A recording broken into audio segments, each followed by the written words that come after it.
Muy bien, pues muy buenas tardes a todas y todos. Hoy estaremos platicando con hermanas y hermanos indígenas de diferentes pueblos indígenas del país. Los saluda David Ruiz, del pueblo Maya Tojolabal e integrante de Quintiltic, una organización indígena que estamos trabajando justamente para buscar visibilizar el papel de los pueblos y comunidades indígenas en sus territorios, pero también los grandes aportes que históricamente han hecho hacia el país, y en este caso, los potenciales aportes hacia una política del Estado mexicano, que es la política nacional anticorrupción y la política estatal, las políticas estatales anticorrupción. San Japet Sanilesh, Hakenich y el David, Maya Tojolabalón, a Hakeniti a Chiapas, y Huashka Wilesh, un spátula Viracojulesh, Socacal Sili. Los saludo nuevamente en Tojolabal. Pues bienvenidas y bienvenidos. Está con nosotros Lucía Gómez como coanfitriona también de Quintiltic. Lucy, por favor. Muchas gracias, compañero David. Muy buenas tardes a todas y todos que nos acompañan en esta tarde. Gracias por honrarnos con su participación. Considero que nos van a compartir mucho desde su compartencia, desde su vivencia. Yo soy Maya Tzotzil Celtal y Chospatelaboni Jujunik, muchos chinos de Climaica Cali. Muchas gracias. Gracias, Lucy. Pues decía, este es uno de los foros que estamos realizando en torno justo a la participación de los pueblos y comunidades indígenas. El primero fue la visión de los pueblos y comunidades indígenas del fenómeno de la corrupción. En el segundo, tuvimos el tema de la comunicación con pertinencia cultural como elemento central justo para prevenir la corrupción. Sobre todo la corrupción que se da en pueblos y comunidades indígenas, que somos uno de los sectores más vulnerados por este fenómeno. Y este es el tercer foro, porque justo como parte del tema de la pertinencia cultural está la situación de que dentro de los pueblos y comunidades indígenas existen formas propias de ordenarse y por supuesto de llevar a cabo las diferentes acciones que se tienen que hacer en una comunidad, en un marco de respeto, en un marco de justicia. Y este marco está precisamente integrado en lo que son los sistemas normativos indígenas. Por ello es que hoy estamos con ustedes para que puedan compartir con la audiencia de todo el país que pudiera estarnos viendo hoy y en las futuras réplicas que hagan de este video para escuchar justamente el cómo es que en nuestros pueblos y comunidades indígenas se ha venido realizando históricamente una forma de gobierno que permite, en muchos casos, cuando esto se da de manera ejemplar, llevar a cabo procesos completamente transparentes, llevar a cabo procesos donde lo que se conoce como corrupción prácticamente no existe. Y de darse, se tienen diferentes formas de contención y de prevención.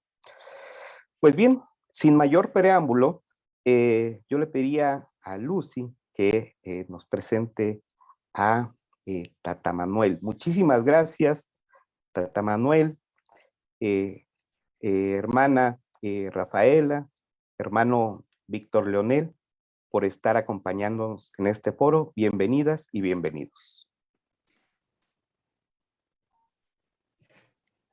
Gracias, compañero David. Bien, vamos a dar inicio en esta primera ronda de análisis, teniendo como primera pregunta que es cómo la aplicación del sistema normativo indígena en su comunidad se ha implementado en la prevención, combate y sanción a actos de corrupción. Por ello, para esta primera intervención, tenemos al maestro José Manuel Torres Marcos. Él es originario de Nurío, Michoacán. Él es licenciado en educación primaria por la UPN Plantel Zamora, maestro en pedagogía por el IMSET, cuenta con un diplomado en lengua purépecha por la Universidad Michoacana de San Nicolás Nicolaita, de Hidalgo, perdón, en el Centro de Idiomas. Ha escrito diversos textos como Jujucha, Tuanapu, Ampe, Juantanani, Nurío, Anapu, editado por el Colmich, así como también el cuento indígena como estrategia para leer y escribir en lengua indígena por la editorial independiente Casa del Estudiante Lenin, artículos, el por qué la normal indígena no debe desaparecer, que fue por el Colmich, así como también artículos para diversas revistas, temas de origen indígena, CESAM, educación. Los cargos que ha desempeñado el maestro, ha sido maestro frente a grupo, director de escuela primaria, asesor técnico de la zona 508, fundador de la Escuela Normal Indígena, mismo que fungió como docente y director. Ha desempeñado cargos en la comunidad de Nurío como representante de bienes comunales, es miembro del Consejo de Gobierno Comunal en repetidas ocasiones desde 2005 y es parte del Consejo de Ancianos Curisnuere Cunchecua, Fuego Nuevo, conocido como celebración del Año Nuevo Purépecha. Le damos la palabra al maestro. Adelante.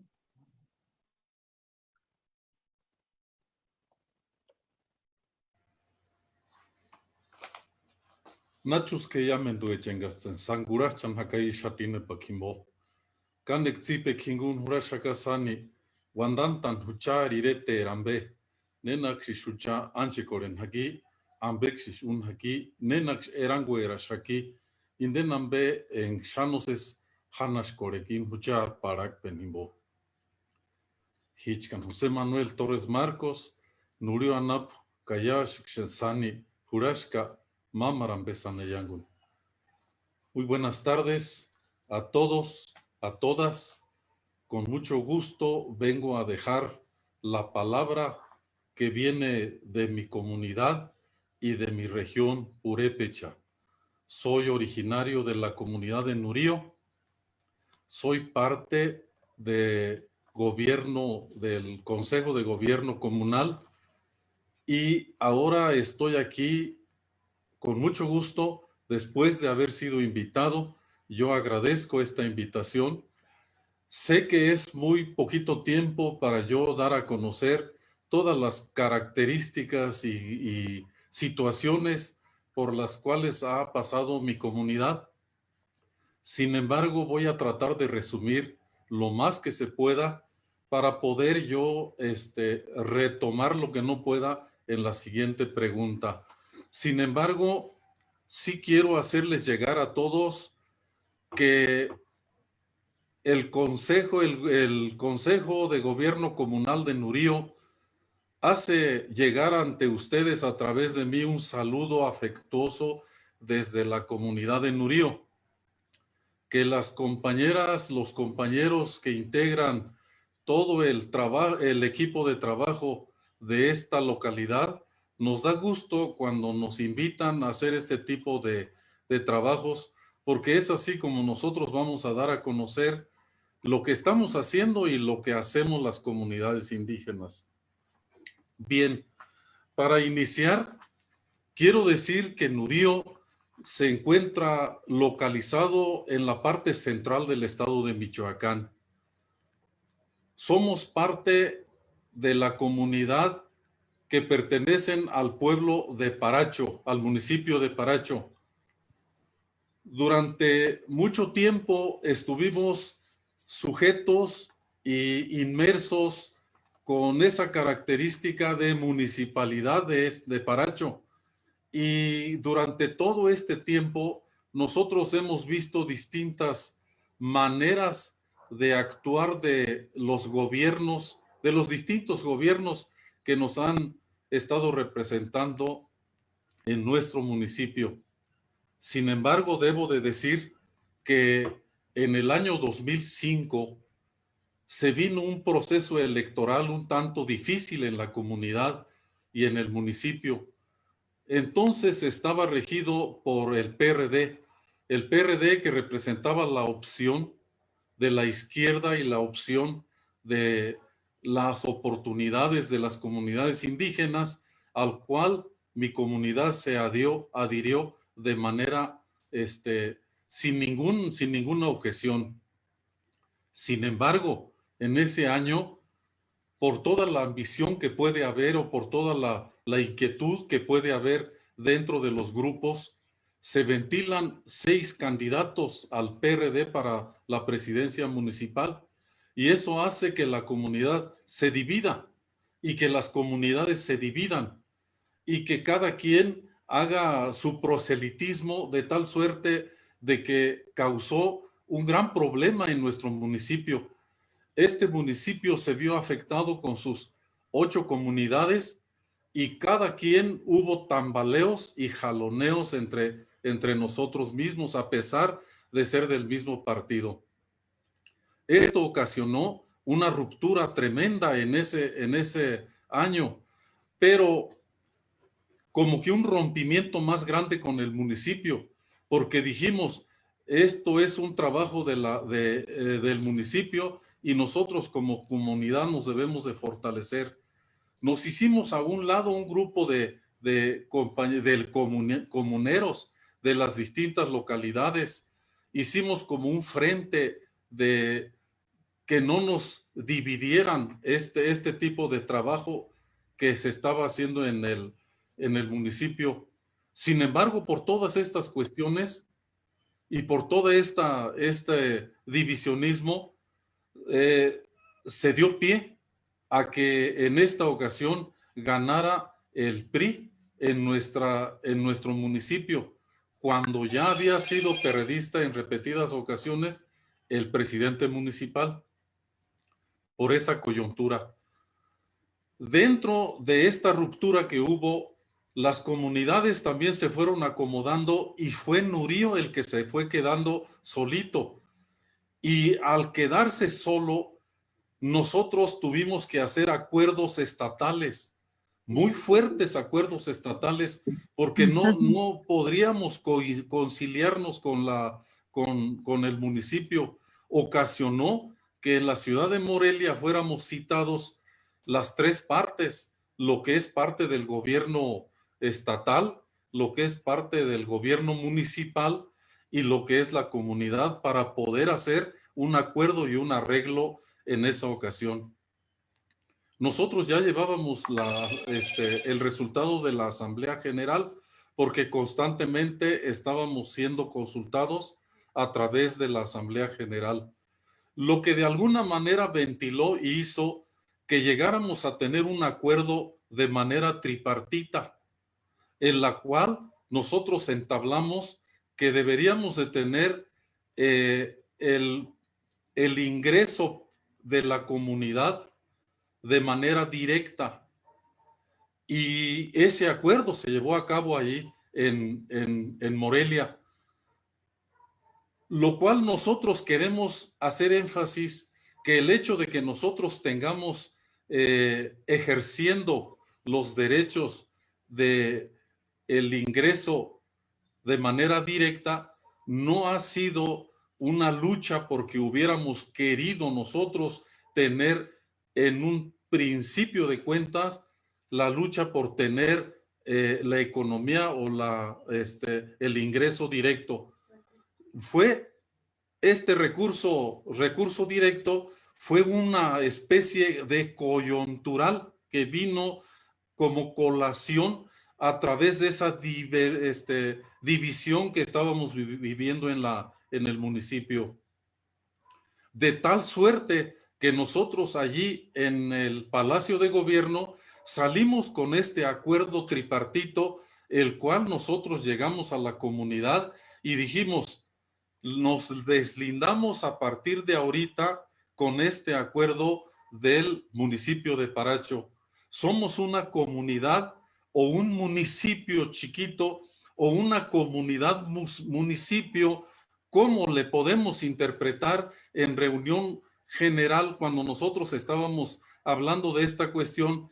¿Cuál debía de ser la palabra exacta del cual nosotros podíamos estar diciendo ya no pertenecemos al pueblo de Paracho? Somos independientes en la cuestión económica porque el recurso se nos está viniendo de manera directa. Son cuestiones que de alguna manera ha venido a traer como reflexiones fuertes en esta cuestión de reacomodo político, interno y también externo, porque cabe mencionar que en esos años, en el 2005, no era un sueño que una comunidad pudiera tener el recurso de manera directa. Esto no lo permite la legislación de nuestro gobierno mexicano.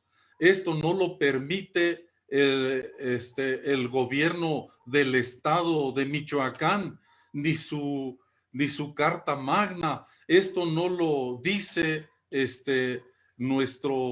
nuestra organización municipal. Es decir, nosotros inéditamente nos conformamos como una comunidad municipio y así nos preguntábamos ahora de qué manera, quiénes somos, por qué nosotros vamos a ejercer nuestros propios recursos, no pertenecemos a Paracho. ¿Cuál es el título? De esta manera nosotros estamos viendo que prácticamente nosotros somos una comunidad autónoma en donde tenemos el ejercicio de nuestro recurso de manera directa, en donde el municipio no puede meter mano para poder hacer arreglos económicos o para que nos pueda dar líneas a seguir de lo que podemos hacer y de tal suerte de que nosotros nos conformamos como una comunidad autónoma en el ejercicio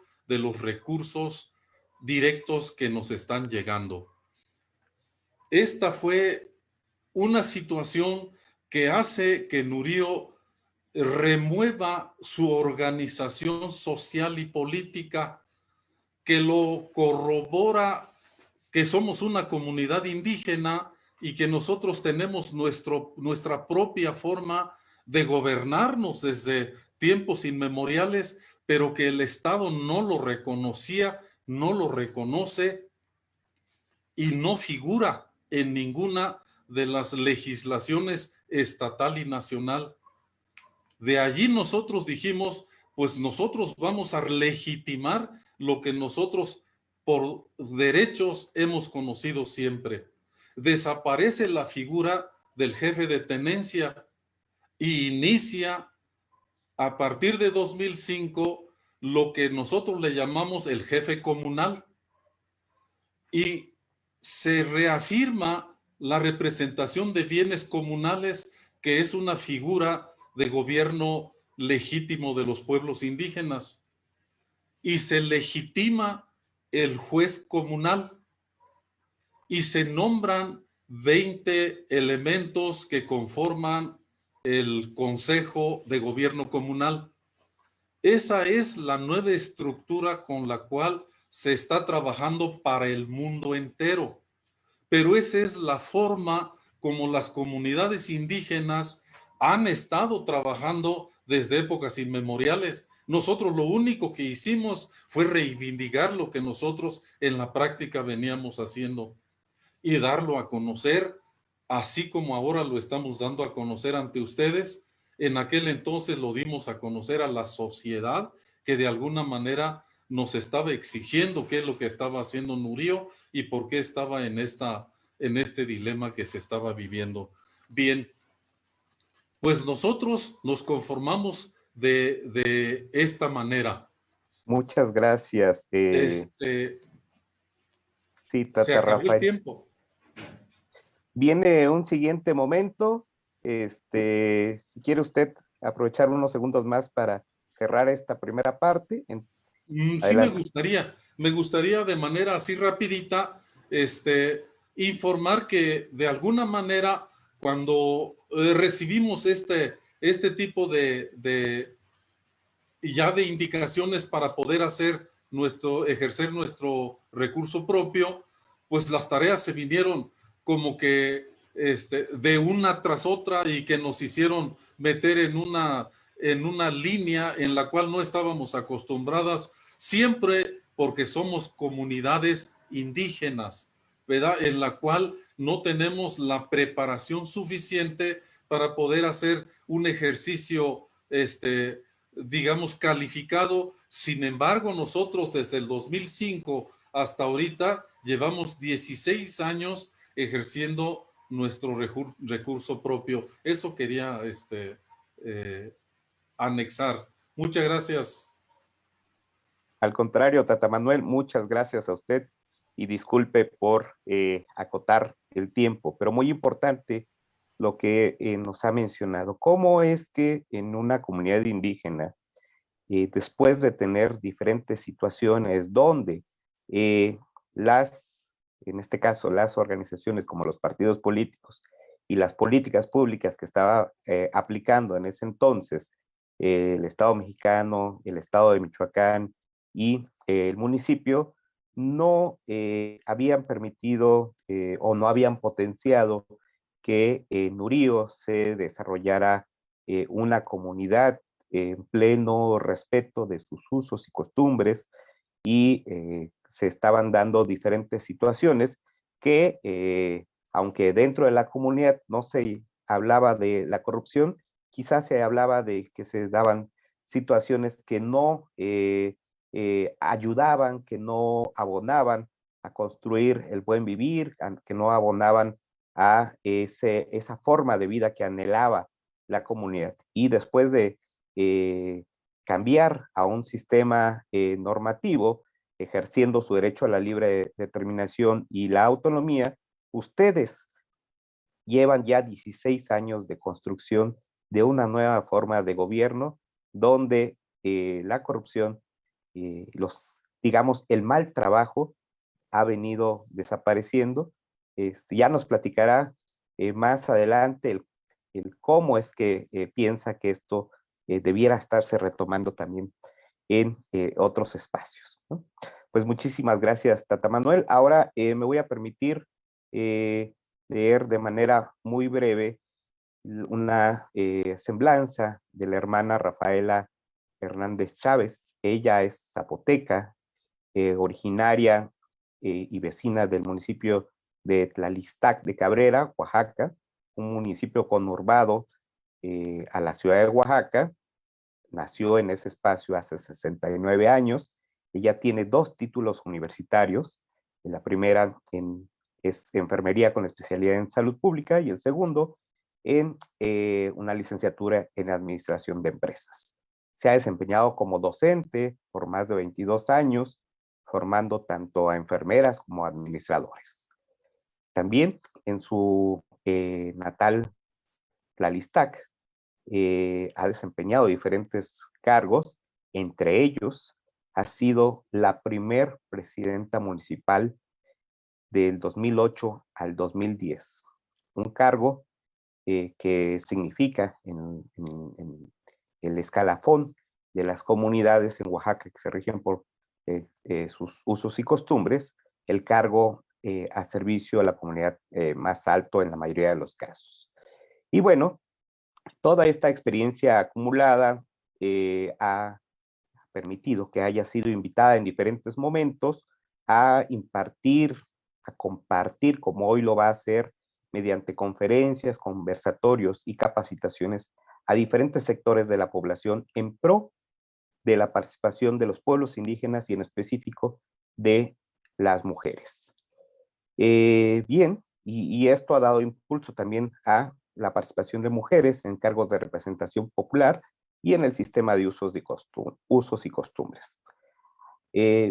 También ha estado colaborando de alguna forma en la orientación a magistrados de tribunales del Estado, regionales y inclusive la Sala Superior Tribunal Electoral del Poder Judicial de la Federación en el tema del sistema normativo interno. Asimismo, ha participado en diferentes charlas virtuales para el Instituto Nacional Electoral y para el INAI, ¿no? El Instituto Nacional de Acceso a la Información, relacionado con precisamente el tema que hoy nos atañe. Y bueno, su experiencia es amplia y seguramente lo que esperamos ahora es escuchar su voz de viva voz, que ella nos comparta el cómo es que en su comunidad se han venido llevando a cabo la implementación del sistema normativo interno, básicamente para prevenir o en su caso combatir actos de corrupción. ¿Quién más que una exautoridad municipal para contarnos cómo es que en Tlalistac se ha desarrollado la implementación de su sistema normativo interno? Adelante, hermana Rafaela. Perdón.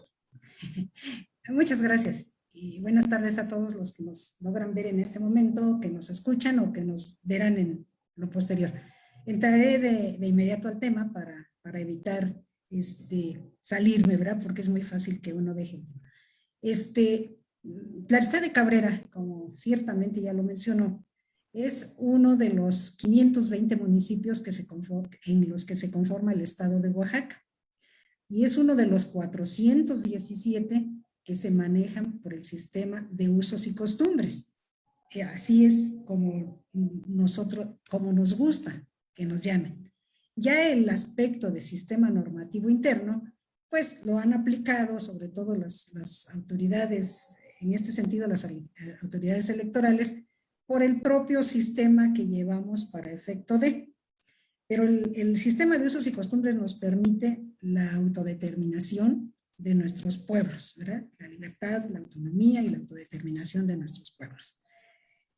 Como decía Tata Manuel, creo que así le llamó usted, desde tiempos inmemorables, ¿verdad? Tlalistac es uno de los pueblos que creo que se fundó, tan pronto se fundó la Verde Antequera, o la Nueva Antequera, perdón, así fue como se llamó la ciudad de Oaxaca, porque estamos muy cerquita, estamos a 12, 15 kilómetros máximo de la ciudad, y suponemos que tenemos un origen histórico en ese sentido, con una importancia ya determinada en cuanto al número de pobladores, en cuanto a cómo se repartieron las tierras y en cuanto al área geográfica que abarcaba mi actual municipio. Y desde entonces, bueno, hubo los sistemas de control, ¿verdad? Hubo los sistemas de control que fueron muy estrictos, eran muy estrictos, y nacían nuestros antepasados, pues prácticamente dentro de los valores del respeto, ¿verdad? Del no tomar lo ajeno, de respetar a los superiores, de respetar nuestras casas, los terrenos, de respetar las cosechas. No había en ese entonces actos de corrupción, y si los hubiera llegado a ver, eran ejemplarmente castigados. Las autoridades municipales no se podían robar, pero ni un morillo, no se podían robar 20 centavos o 5 centavos, porque los castigaban de acuerdo al delito cometido.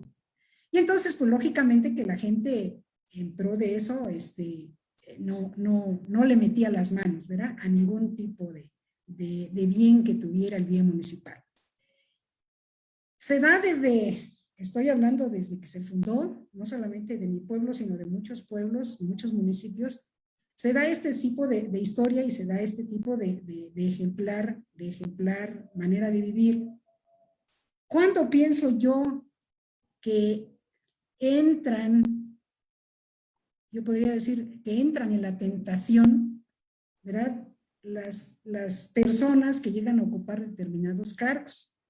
Desde el momento en que se da la participación federal y estatal.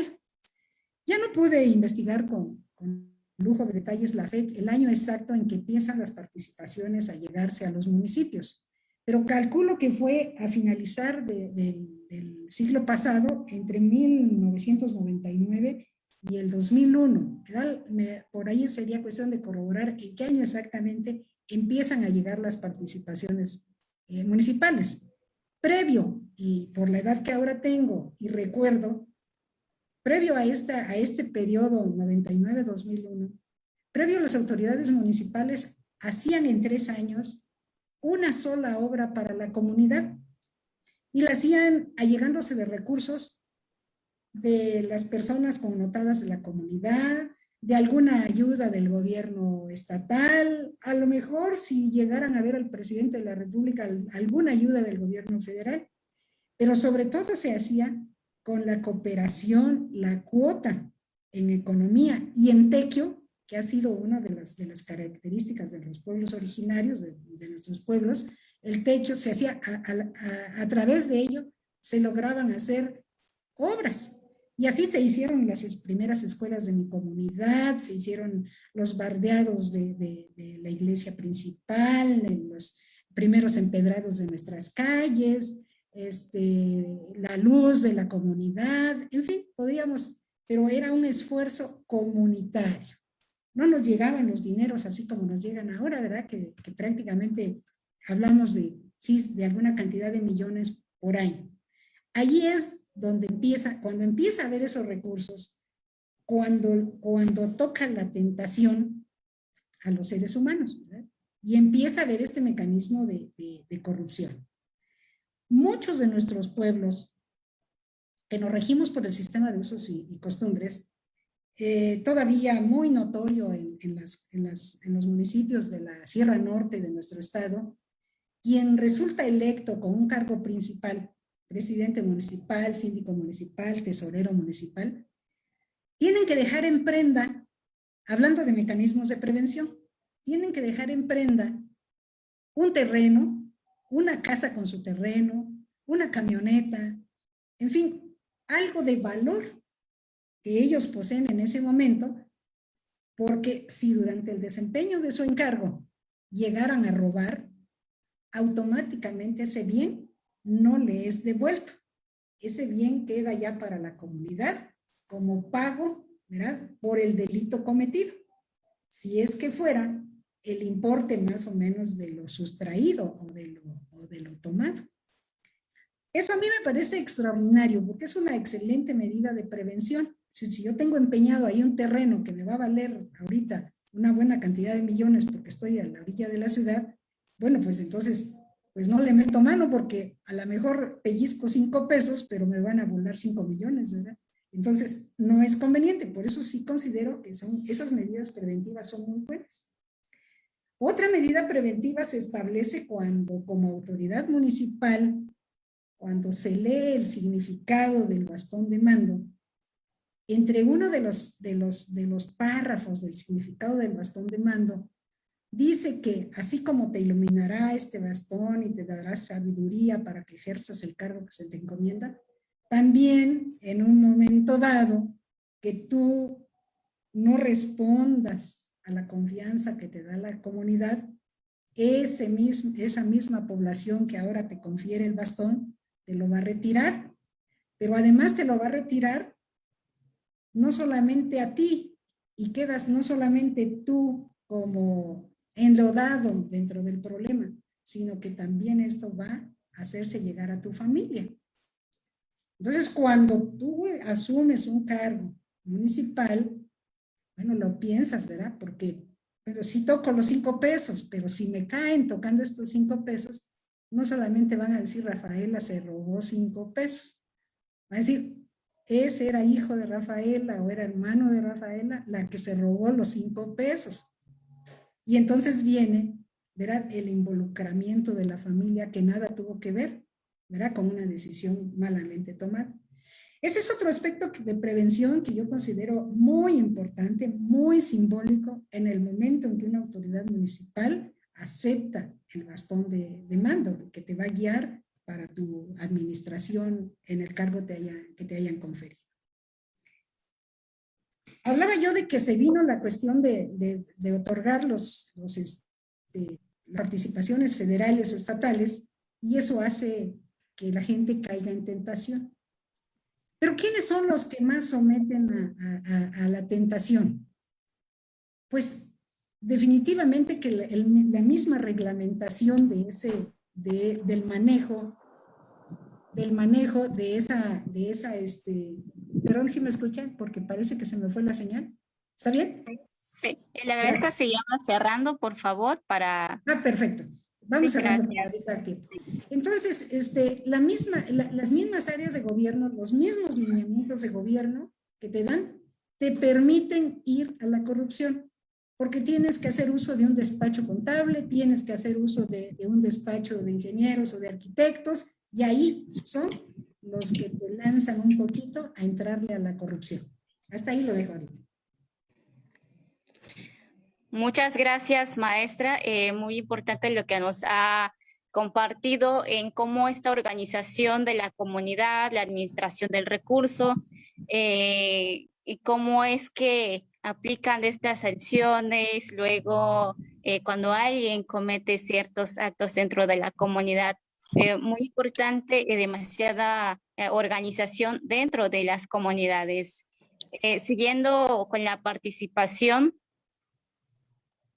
le damos la palabra a la maestra Norma Don Juan. Creo que ella se encuentra con nosotros. Bien, gracias maestra que ya nos acompañan. Bien, la maestra Norma Don Juan, ella es mujer indígena nahua, originaria de la Ciudad de México, integrante de la Coordinadora Nacional de Mujeres Indígenas de la CONAMI en México desde el año 2009. Durante el periodo 2016-2019 fue parte del equipo de la coordinación colegiada encabezando la Comisión de Comunicación Logística y Gestión. Actualmente es parte del grupo de mayoras. Es integrante del grupo de asesor de la sociedad civil para el Foro Generación Igualdad México, que es el proceso de evaluación y generación de estrategias para el cumplimiento y el avance de la plataforma de Beijing, en el que participan mujeres diversas provenientes de distintos países, junto con gobiernos e iniciativa privada. De enero a agosto del año 2019 fungió como presidenta de la mesa directiva del Parlamento de Mujeres de la Ciudad de México, siendo integrante de las comisiones de pueblos y barrios originarios y comunidades indígenas. Es fundadora de Cochiclejua, Centro Mexicano de Intercambios AC, la CEMIAC, integrante de la Red Unidos por los Derechos Humanos, y tiene licenciatura en diseño de asentamientos humanos, diplomados y cursos en temas como género, interculturalidad, derechos humanos, pluralismo jurídico, gobernabilidad local y liderazgo político de mujeres indígenas. Es promotora de derechos humanos, educadora popular e investigadora social. En esta primera ronda, maestra, tiene usted 5 minutos para presentar su análisis. Cómo la aplicación de los sistemas normativos indígenas en su comunidad se ha implementado en la prevención y combate a actos de corrupción. Adelante, maestra. Kentikatsi, buenas tardes, hermanas, hermanos. Muchas gracias a Quintintic por la invitación y pues poder compartir la palabra. Saludo a José Manuel y a Rafaela. Es un honor compartir con ustedes, conocer de su experiencia y pues de lo que han ido dejando para que pues le demos continuidad.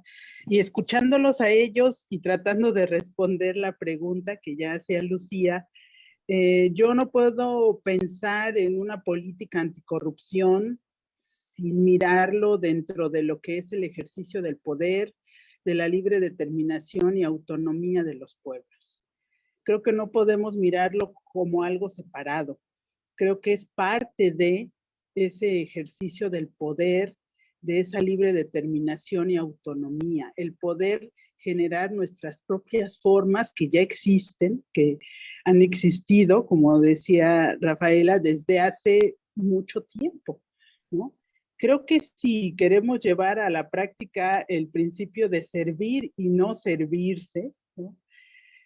Tenemos que mirar cómo hacemos estas prácticas anticorrupción dentro de la comunidad y hacia afuera, ¿no? O sea, en la relación con otros niveles de gobierno, ¿qué prácticas vamos a establecer para que no caigamos en estos sistemas, en estas prácticas, perdón, de corrupción. Tristemente, también tenemos que reconocer que al interior de nuestros pueblos y comunidades, pues se han ido adoptando este tipo de prácticas, ¿no? Yo por eso lo veo en dos niveles. A nivel interno, como comunidades y pueblos, creo que los principios y acuerdos que tomemos para gobernar deben de permitirnos revitalizar las prácticas de toma de decisiones y de rendición de cuentas. Y creo que es necesario inspirarnos en estos principios que han regido la vida política de nuestros pueblos desde tiempo atrás. Y reconocer y mantener vigentes, entre otros, uno, a la asamblea como la máxima autoridad. Dos, a la comunidad como un cuarto orden de gobierno, con capacidad política, administrativa y operativa. Ya lo decía Rafaela, ¿no? Como antes, a partir de los tequios, del trabajo comunitario, pues se hacían los caminos, se instalaba el cableado de la energía eléctrica, o sea, teníamos esa capacidad de transformar y de hacer, ¿no? Y el principal trabajo, digo, el principal valor era el trabajo y la organización comunitaria. Entonces, hay capacidad desde nuestras experiencias, desde nuestras prácticas, ¿no? Yo recuerdo cómo en algunas obras, incluso de caminos, la gente conoce tan bien el territorio que sin tener los aparatos de medición decían, por ahí debe de ir el trazado, el camino, ¿no? Y los ingenieros con sus aparatos, no, eso debe de ir por este otro lado. Al final lo hacían de acuerdo a su técnica y había derrumbes, ¿no? Y terminaban haciendo el camino por donde la gente de la comunidad lo había señalado. ¿Por qué? Porque está ahí el conocimiento y la experiencia, pero nos encontramos con que, yo lo miro así, ¿no? Hay un menosprecio por nuestras prácticas y conocimientos, ¿no? Se piensa que no sabemos, que no podemos, y entonces no se nos escucha, no se nos mira en forma horizontal, ¿no? Entonces creo que hay que trabajar en eso, también reflexionar de manera crítica sobre eso que se llaman desarrollo y progreso, porque creo que ahí también hay varias prácticas y varias ideas que no nos ayudan a ir contra esto que se llama la corrupción. También tenemos que ir superando la lucha por el poder político y económico que se da entre liderazgos comunitarios. Esa lucha que nos rompe y nos divide en las comunidades. Ahorita, por ejemplo, todas las campañas políticas que observamos, ¿no? Y que es muy triste ver toda esta situación de división y hasta enfrentamientos que puede hacer. Y yo complementaría diciendo que también hay que reconocer e integrar los liderazgos de mujeres, de juventudes, de personas con discapacidad, de personas con una diversidad de género, entre otras, al espacio de la asamblea y a la estructura de gobierno.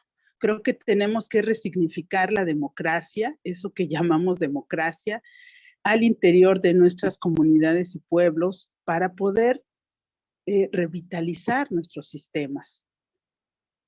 Y por eso digo, no puedo mirar cuando se habla de anticorrupción como algo separado, ¿no? De todo esto, de toda esta práctica política.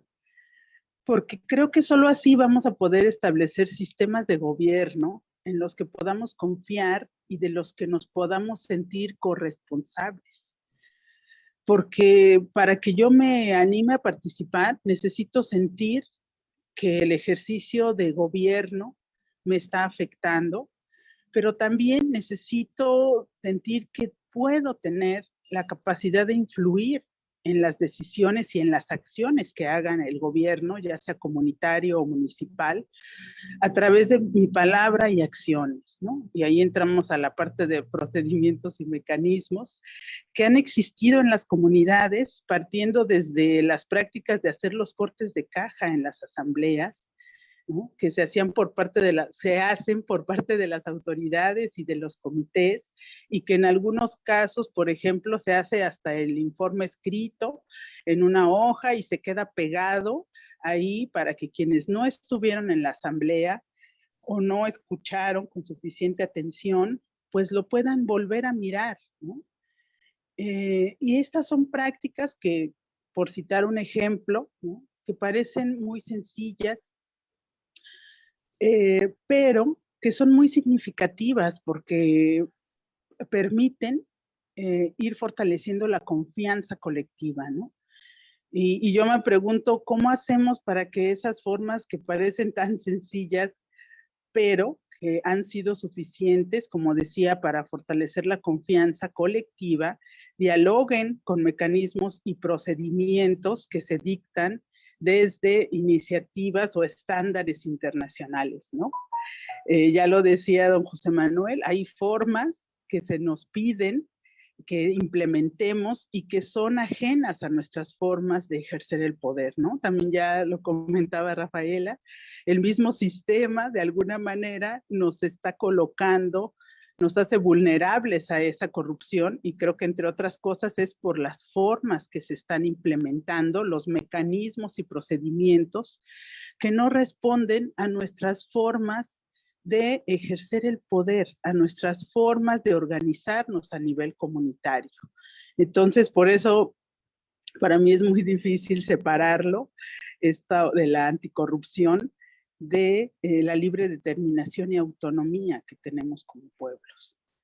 Entonces, creo que ahí tenemos que irlo revisando con detenimiento, porque a nosotros nos interesa muchísimo combatir la corrupción, porque justo hemos sufrido y seguimos sufriendo tristemente muchas de las consecuencias que se dan por actos de corrupción.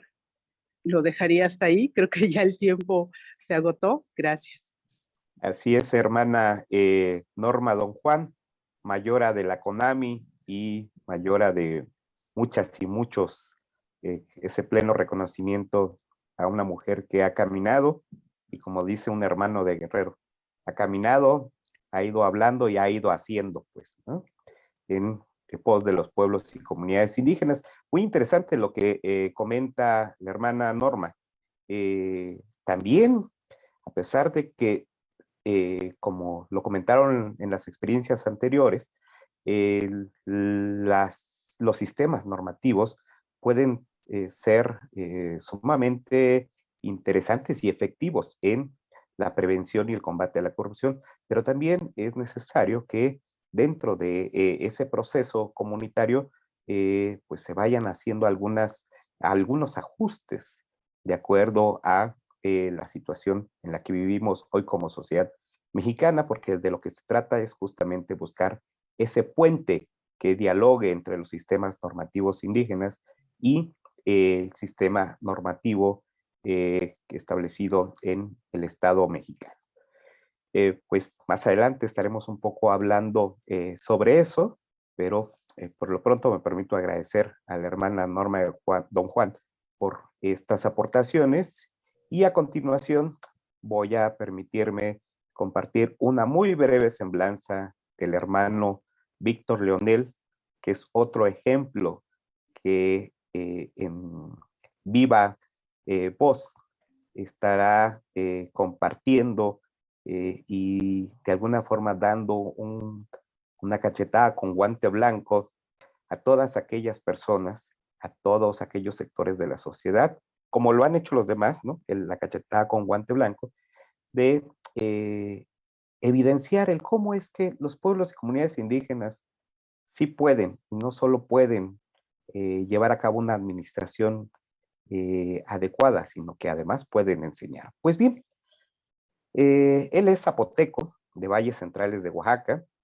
es humildemente doctor en desarrollo rural por la UAM Xochimilco, previamente licenciado en Derechos y Ciencias Sociales de la Universidad Autónoma Benito Juárez de Oaxaca, es miembro del Sistema Nacional de Investigadores, actualmente profesor investigador titular del Centro de Investigación y Estudios Superiores en Antropología Social, del CIESASUR, e integrante del programa Pluralismo Jurídico y Eficacia del Derecho. Ha sido cátedra de nivel de licenciatura, ha impartido cátedras a nivel de licenciatura, maestría y doctorado.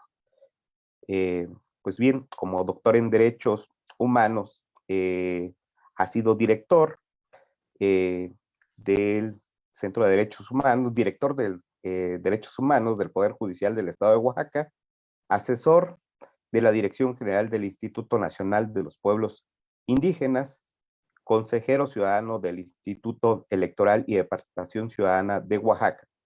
También ha realizado diferentes estancias académicas, entre ellas en la American University, en Washington y en la Universidad de Sevilla, en España.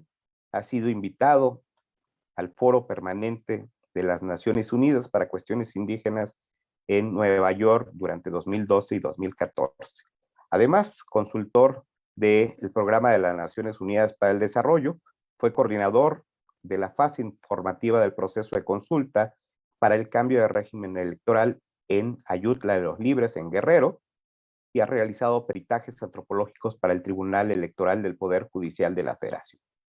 Actualmente es integrante del Consejo para la Consulta Previa de la Fundación Konrad Adenauer y de distintos organismos colegiados sobre derechos indígenas. Asimismo, cuenta igual humildemente con más de una treintena de publicaciones entre artículos, revistas y, por supuesto, ha estado trabajando directamente con pueblos y comunidades indígenas, estudiando el proceso electoral, temas de transparencia y rendición de cuentas, democracia, sistema político y movimientos sociales.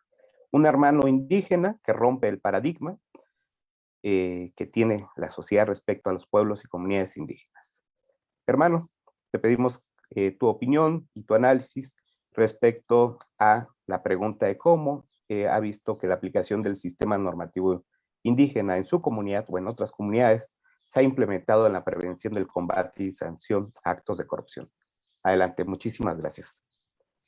Buenas tardes a todas y a todas. Muchas gracias, David. Muchas gracias a ti y a Lucía, por supuesto a Quintlitic por la invitación a este importante panel que creo que está, como se ha visto ya con quienes me antecedieron en el uso de la palabra, está tocando diversas aristas muy importantes. Yo quisiera referirme en este sentido precisamente a este conjunto de tensiones que se generan a partir de dos órdenes jurídicos diferenciados, ¿no? Uno, el orden jurídico del Estado, que en los últimos años, particularmente en los últimos 30 años, ha creado todo un andamiaje jurídico e institucional que tiene que ver con la rendición, cuestiones electorales, de derechos humanos y demás, a partir de órganos autónomos, del Sistema Nacional Anticorrupción, de institutos de transparencia, etcétera. Hay todo un andamiaje construido para atender una serie de, o un conjunto de problemáticas que se han suscitado en la sociedad mexicana y que en buena medida tienen que ver con el actuar de quienes gobiernan, ¿no? Tanto estos mecanismos de combate a la corrupción o de vigilancia de los derechos humanos, por supuesto, han sido construidos en virtud de que alguien los vulneraba, y ese alguien que los vulneraba, pues era el Estado, ¿no? Eran las entidades estatales las que vulneraban, por eso es que se pone, la sociedad empuja a esta construcción de todo este andamiaje. Sin embargo, a lo largo de estas décadas también, este andamiaje estatal, pues no necesariamente ha funcionado. Hemos visto cómo exponencialmente ha crecido la corrupción, los gobiernos municipales, estatales, federal.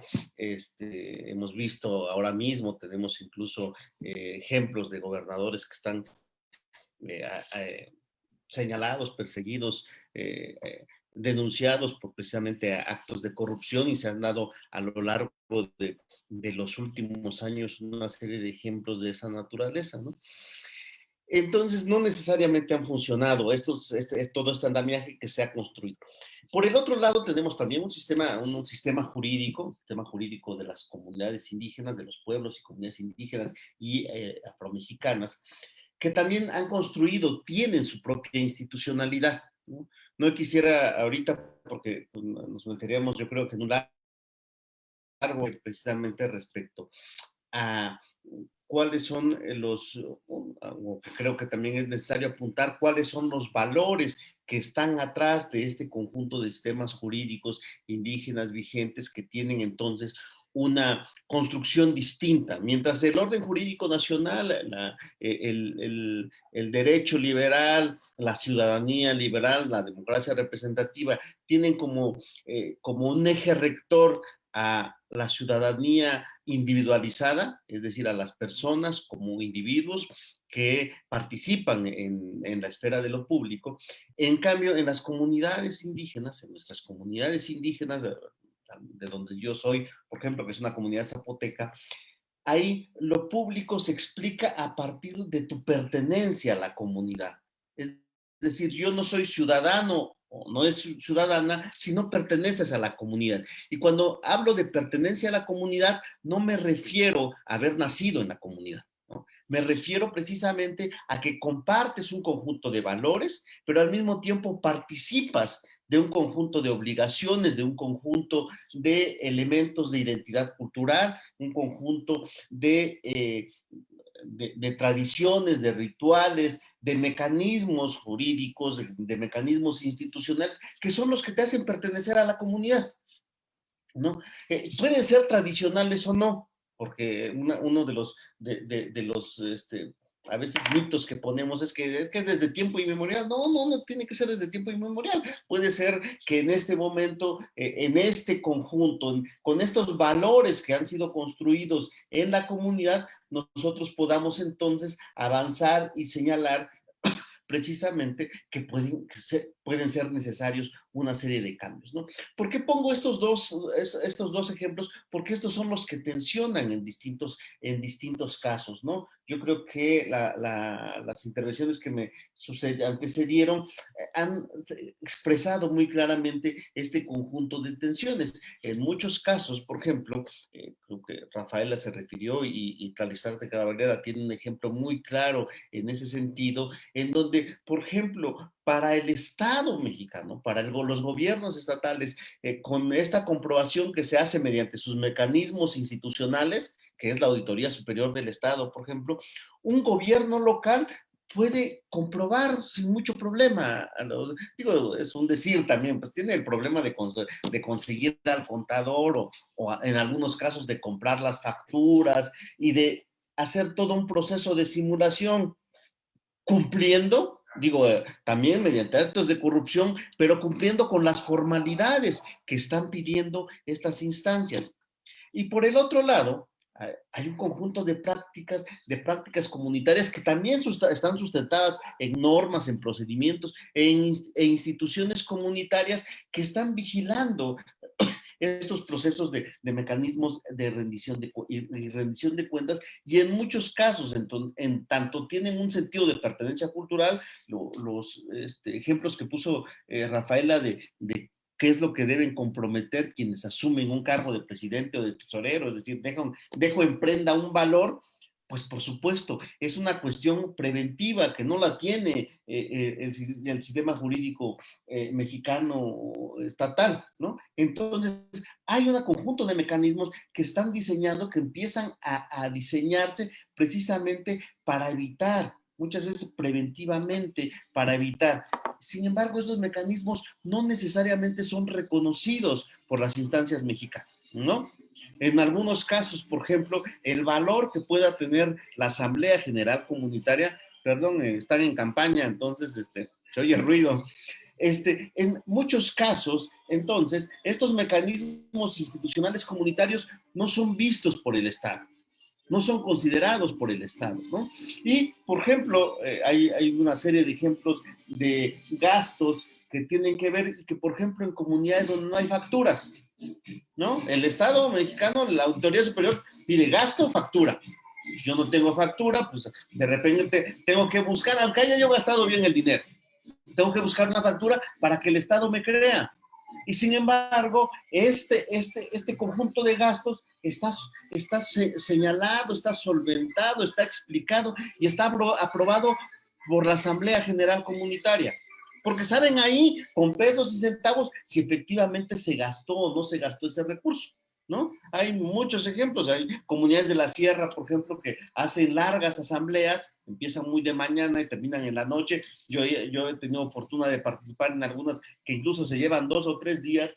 ¿Y qué hace la autoridad? Pues brinda un refrigerio para que se mantengan los asambleístas, compran refrescos o mandan a hacer aguas o tamales o demás, y ese gasto no hay forma de explicarlo al Estado, porque se lo estamos comprando en la tiendita de la esquina donde no hay facturas. Sin embargo, la comunidad sabe que está gastando, sabe que hay este recurso. Entonces, estos mecanismos no son considerados por el Estado y ahí es donde empiezan a infiltrarse las cuestiones de corrupción. Es decir, no vamos a construir el mundo idílico en decir no hay corrupción, ¿no? Pero puede que haya mecanismos más seguros en las comunidades indígenas que en las externas, ¿no? Mecanismos más seguros para prevenir y para sancionar estos actos. Pero como no son reconocidos por el Estado, entonces tienen que empezar. Nosotros tuvimos con el grupo de Plural en el CIESAS, tuvimos la posibilidad de hacer un amplio estudio de un par de años, donde estuvimos siguiendo mecanismos de rendición de cuenta de 16 comunidades en Oaxaca, y encontrábamos que en algunos casos estas determinaciones de la Asamblea eran vulneradas, porque de repente llegaban las autoridades y decían, mira, a mí me autorizó ya la Autoridad Superior del Estado, ¿no? Lo que tú me digas, pues, dirás misa, pero yo ya tengo el respaldo de allá arriba, de las instituciones que me puede sancionar. Y entonces empieza a deslegitimarse una institución auténtica, ciudadana, de la comunidad. Y por el otro lado, en muchos casos también empezaron a buscar mecanismos propios. En Tabultotepec, por ejemplo, Mije, una comunidad de la Mije, lo que hacen es que las licitaciones son públicas, ahí son públicas. Cuando quiero decir públicas, hablo de la Asamblea General Comunitaria. La Asamblea General Comunitaria, por supuesto, con un conjunto de asesores de la comunidad, de expertos de la comunidad, revisan los ofrecimientos de las empresas y de manera pública. No es el cabildo o el comité de adquisiciones el que toma la decisión, es la Asamblea General Comunitaria, porque así, al mismo tiempo que da la confianza a determinada empresa, tiene la posibilidad de sancionarla. Y las propias autoridades locales dicen, miren, yo estoy aquí, pero ustedes están tomando la de la asamblea. Sobre eso nos vamos. Es decir, entonces, ¿cómo encontramos el puente? ¿Cómo encontramos el diálogo para construir? Que yo creo que hay muchos ejemplos. Ya veo que está acabando mi tiempo, entonces en la siguiente intervención tal vez abundaré cómo podemos encontrar mecanismos precisamente que permitan este diálogo intercultural y esta coordinación, porque si a fin de cuentas tanto el Estado como las comunidades indígenas estamos persiguiendo que se ejerzan bien los recursos, que se cuiden bien los recursos, que haya transparencia y rendición de cuentas, si convergemos en los objetivos, bueno, los medios pueden ser incluso de menor relevancia a la hora de tomar esas decisiones. Por aquí me quedaría, porque además sigue la campaña fuerte, ¿no? Muchas gracias, hermano Víctor Leonel. Ni modo, pues, aunque no querramos, pues es parte de su derecho también, ¿no? De aquellos que andan haciendo la bulla allá afuera, ¿no? Muy importante e interesante esta reflexión, ¿no? Que ya está introduciéndonos al tema del pluralismo jurídico, que tendremos un panel todavía posteriormente para hablar sobre esto. Sin embargo, definitivamente al ser un experto en el tema, pues era inevitable que nos compartiera justamente esta visión donde ya se integran y un poco ve también las dificultades que existen entre estos dos sistemas que debieran de estar interconectados mediante un puente. Y es justamente referente a esto que se elabora la siguiente pregunta, que le pediría al doctor Víctor Leonel que nos comparta también su opinión de manera breve, el cómo considera que estas buenas prácticas que ya han mencionado los cuatro, de los sistemas normativos propios de las comunidades indígenas, deban ser retomados en la legislación y en la política nacional anticorrupción y por supuesto en las políticas estatales anticorrupción. Me permito además compartirles para el público en general mencionarles que existe una política nacional anticorrupción. Sin embargo, en esta política nacional anticorrupción, a pesar de que más de el 21%, según la encuesta intercensal del 2015, más de el 21% es indígena, en esta política nacional anticorrupción, como en muchas otras políticas, no aparece una sola vez la palabra indígena. Y por supuesto, mucho menos se han considerado los sistemas normativos indígenas y por ende nos alejamos muchísimo de aterrizar en un pluralismo jurídico efectivo. Le pregunto entonces, doctor, ¿cómo es que considera usted que se deban de retomar estas experiencias? Y bueno, sobre todo es cómo se puedan retomar y por qué, ¿no? Gracias.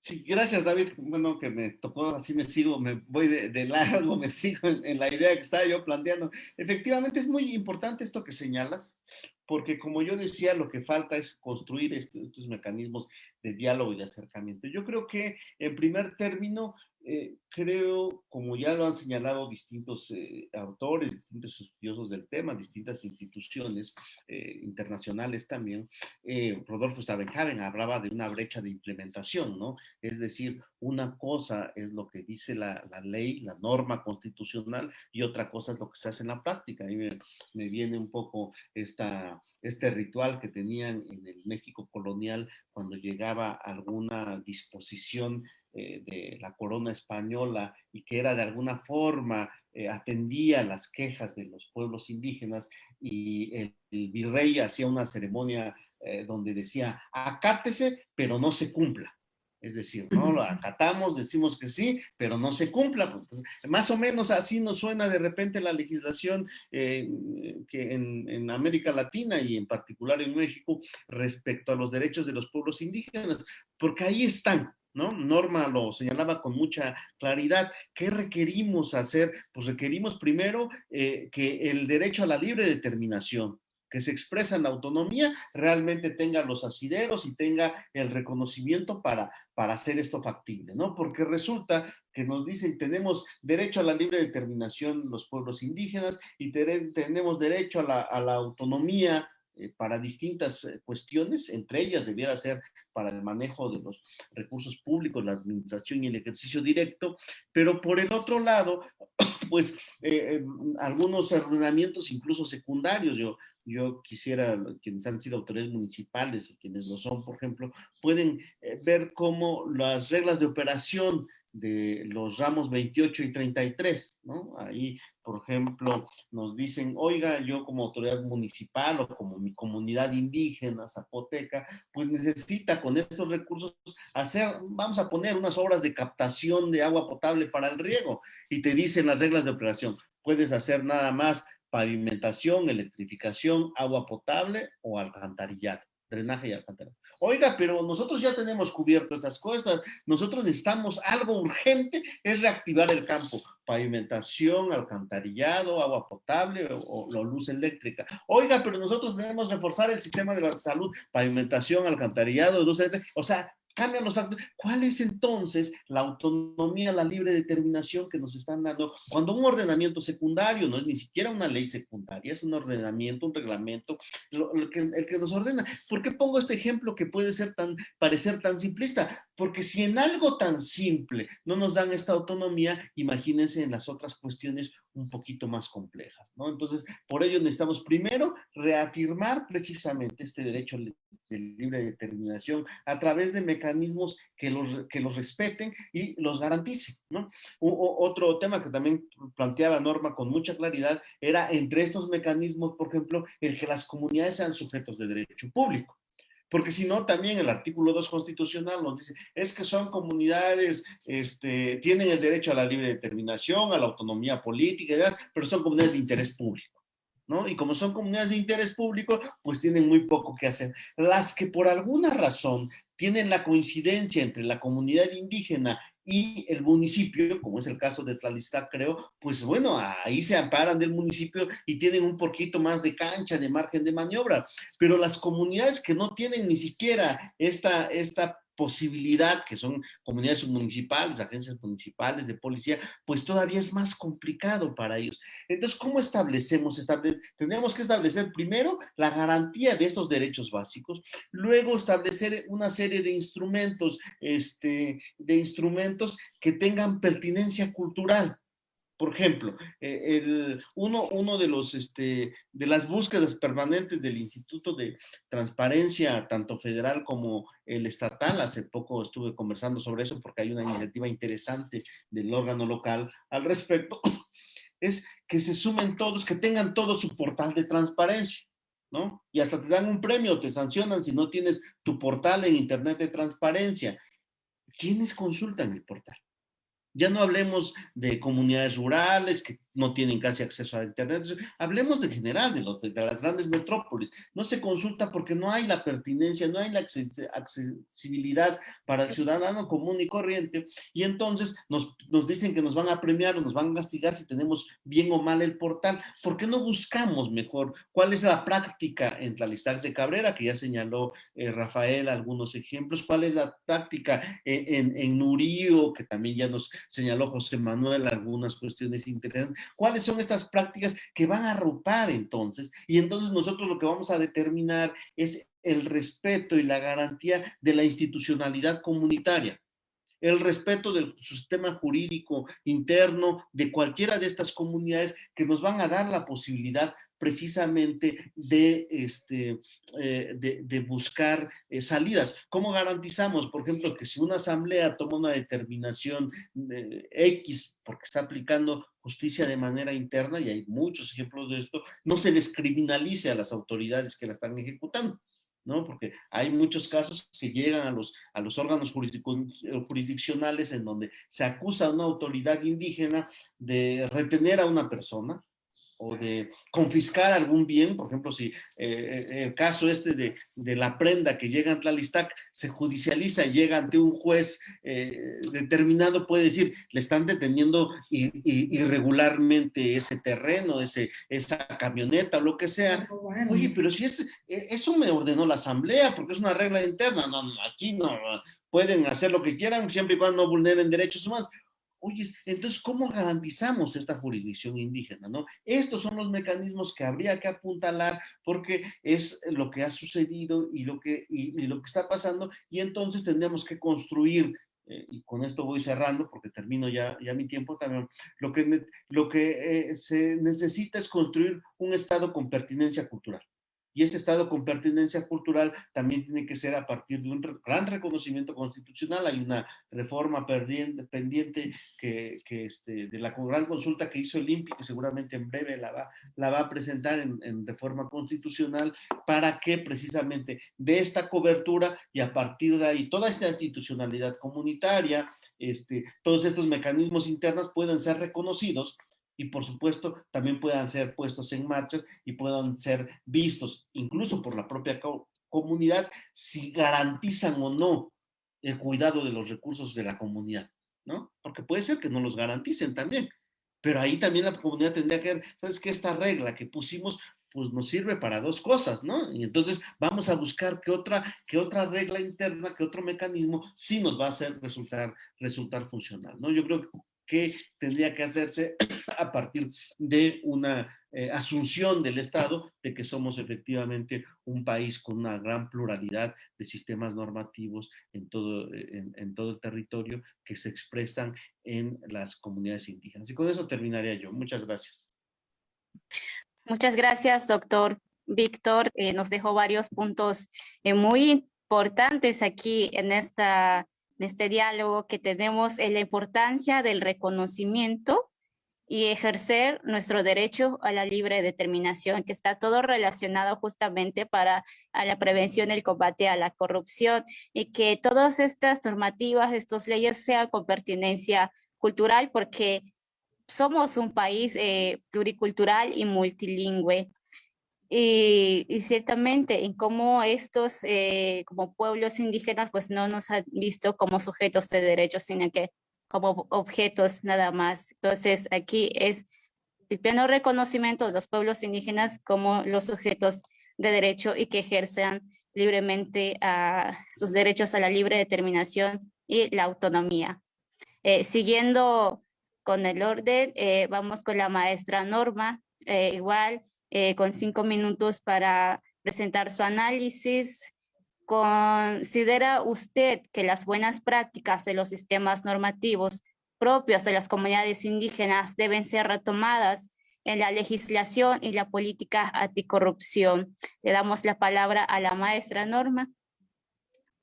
Adelante. Gracias, Lucía. Pues retomo lo que muy bien dijo Víctor y que tú volviste a subrayar como sujetos de derechos. Y eso implicaría no solo mirar y ejercer un pluralismo jurídico, sino una democracia pluricultural, ¿no? Ya lo decía muy bien Víctor Leonel, lo que queremos es el respeto y garantía de la institucionalidad comunitaria, ¿no? No que quieran a todos colocarnos bajo un modelo que viene desde arriba, ¿no? Por eso yo decía, el ejercicio del poder, tendría que descentralizarse el ejercicio del poder. Creo que en esta etapa de la 4T, aunque ha habido buenas intenciones, el ejercicio del poder sigue siendo centralista y vertical, y no reconoce a los municipios ni a las comunidades como interlocutores con experiencia y capacidad para construir este sistema anticorrupción de abajo hacia arriba, ¿no? Todo sigue siendo dictado desde arriba, y yo digo, la política anticorrupción, ¿para qué y para quién? ¿No? ¿A quién responde esa política? ¿No? ¿Queremos realmente construir una democracia en donde las personas, lo que se llama la ciudadanía, tenga una participación activa y realmente incidan, tengan voz y voto en las decisiones y en las acciones de los gobiernos? O, como decía también Víctor Leonel, o estos portales, ¿no?, que se van generando y que, digo, yo no me parece que esté mal, me parece que esté bien, pero realmente, ¿quiénes de los que somos ciudadanos comunes y corrientes entramos a esto, ¿no?, a esos espacios? Yo he visto municipios en donde ahí dice, ahí está la oficina de acceso a la información, y preguntas y resulta que es la persona que toma las fotos para los eventos públicos, ¿no? Quien está a cargo de esa oficina y no tiene ni idea de qué es lo que va a hacer, porque, y volvemos a lo mismo, ¿no? Responde a una lógica y a una forma de hacer gobierno ajena a lo que hacemos desde las comunidades. Y ahí yo digo, no es una cuestión solo de procedimientos y mecanismos, ¿no? Es desde qué mirada, cuál es tu visión de hacer política, ¿no? Y a eso tendría que responder el cómo vamos haciendo prácticas que permitan la rendición de cuentas. Y tendrían que trabajarse con varias ideas, ¿no? Que yo lo que veo es que sigue habiendo ese racismo y discriminación. ¿Por qué? Porque cuando hablamos desde nuestra experiencia como personas indígenas, se piensa que estamos anclados al pasado, ¿no?, que nuestras prácticas son de atrás, ¿no?, y no se reconoce que tenemos esa capacidad de proyectar nuestra ancestralidad hacia el futuro, de que nuestras prácticas siguen siendo vigentes. No se van a realizar al 100% igual que hace 40 años, pero vuelvo a decir, los principios son los que se mantienen, ¿no? Porque también como comunidades vamos cambiando. Ahora hay un mayor número, gracias a la lucha que también hemos hecho del acceso a la educación de profesionistas en las comunidades, ¿no? ¿Cómo integramos toda esta capacidad a nuevas formas de ejercer el poder, ¿no? Pero conservando estos principios del respeto, de la honestidad, ¿no? Creo que eso es lo que tenemos que ir trabajando, pero hacia afuera, ¿no? ¿Cómo establecemos también un diálogo entre nuestras formas y esa política nacional anticorrupción? Creo que ahí tendría que mirarse que nuestros planteamientos y formulaciones no solo pueden aplicarse a la población indígena, ¿no? porque entonces estaríamos nuevamente mirando que lo occidental puede ser la única fuente para solucionar nuestros problemas nacionales y se sigue subestimando nuestras prácticas y saberes, ¿no? O sea, ¿cuándo se va a empezar a reconocer que tenemos esta experiencia, ¿no?, que nos ha permitido construir colectivamente y hacer gobierno, ¿no? Y que no solo se puede aplicar a nosotros como pueblos indígenas, también se puede aplicar con la población no indígena. Entonces yo por eso pienso que todavía hay una visión muy corta, ¿no?, cuando se habla de nuestra experiencia y se piensa, sí, pero eso entre ustedes, dentro de sus comunidades, ¿no? Pero hacia afuera ya ahí definitivamente no se nos mira.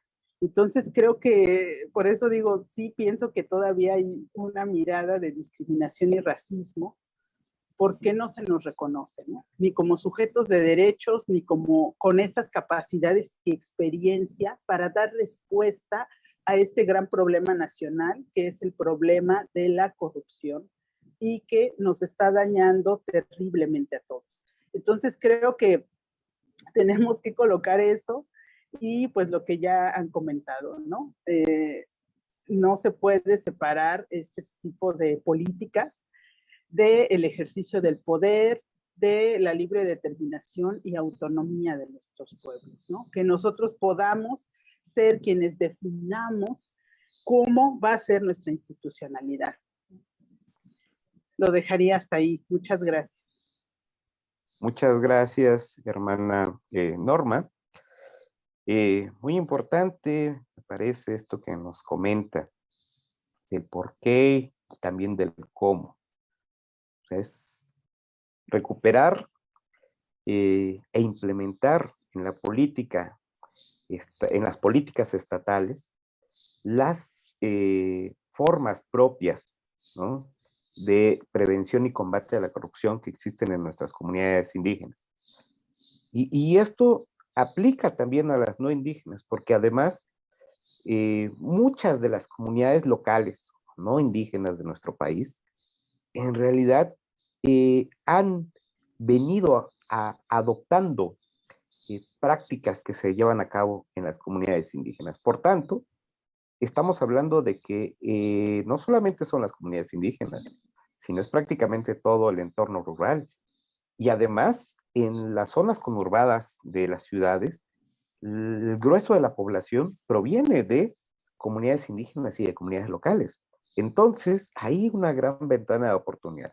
Pero primero, como bien lo dijo, pues hay que entender que somos una nación pluricultural y que se tiene que concebir que son respetables y que no solo son respetables, sino que son los sistemas normativos de indígena, potenciales instrumentos que pueden adoptarse y aplicarse para el grueso de la población, ¿no? Bien, pues muchísimas gracias. Ahora me permito pedirle a la hermana Rafaela Hernández Chávez, que también desde la perspectiva de una exautoridad de Tlalistag, de comunidad y municipio indígena, desde la perspectiva de una mujer indígena profesionista y desde la perspectiva de una mujer indígena a ras de suelo también, nos comparta cómo es que considera usted que estas buenas prácticas de los sistemas normativos indígenas deban ser retomados en la legislación, volverse ley, ¿no? Y, por supuesto, en la política anticorrupción, ¿no? Y por qué, un poco del cómo y del por qué. Gracias, hermana, adelante. Sí, muchas gracias. Retomo el final de mi participación anterior, precisamente para concluir en el sentido de la importancia de las asambleas comunitarias, las asambleas generales de población. La Asamblea General de Población oye, escucha y sanciona los ingresos municipales, ingresos propios, partidas estatales, partidas federales. Oye, escucha y sanciona las obras a realizar. Oye, escucha y sanciona los informes de la Tesorería del tesorero municipal, tesorero o tesorero municipal. Eso lo hace cada año. Y como decía el doctor Leonel, son asambleas que nos pueden llevar muchas horas, muchísimas horas y hasta días completos, porque se desmenuzan a tal grado algunas obras que a conciencia de la asamblea tienen que ser así analizadas, que en verdad, ¿qué más órgano fiscalizador quiere uno si tiene uno a esa asamblea tan exigente?